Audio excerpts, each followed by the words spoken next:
ओडिया भाବରେ आम माटीर परिचय केउखि जदि आपण निज इतिहास संस्कृति और आम भाषार प्राचीनता को जानी नहंती तेबे आपण कौन ओडिया निश्चय जानिबा उचित। आज आम से महान भाषा ओडिया साहित्यर गौरवमय इतिहास उपर आलोचना करिबा जहा आम जातिर प्राण। प्रथमे आदिकाल 7 रु 1400 शताब्दी प्राचीन युग ओडिया साहित्यर मूलदुआ बौद्ध धर्मर चर्चा पदरू आरंभ होइथिला।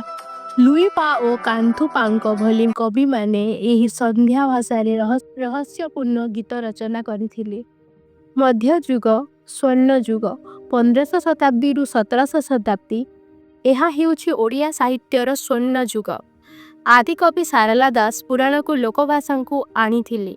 तांकर सारला महाभारत केवल अनुवाद नुहे एक मौलिक सृष्टि। एहा परे आसिले 5 जन महान साधक बलराम दास, जगन्नाथ दास, अच्युतानंद दास, जशोवंत दास और अनंत दास।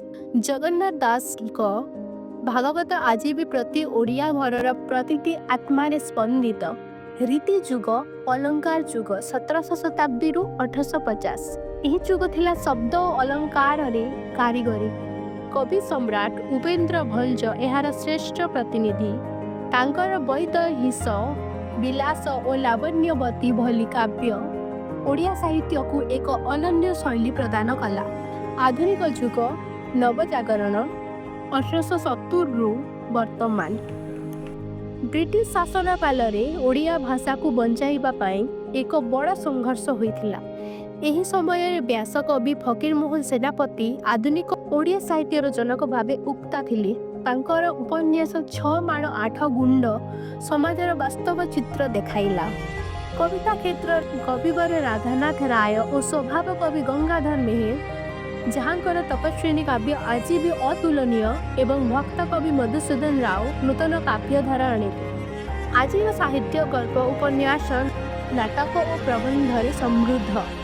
गोपीनाथ महंती सची राउत राय मनोज दास को भली साहित्यिक माने ओडिया साहित्य को विश्व दरबार रे पहुंचाई छंती। ओडिया साहित्य केवल शब्दर समाहार नुहे, यह हेउछि आम इतिहास संस्कृति और आमर आत्मार दर्पण। आमे समस्ते एही महान साहित्यर धारा को आग को बढ़ाइबा। जय जगन्नाथ। धन्यवाद।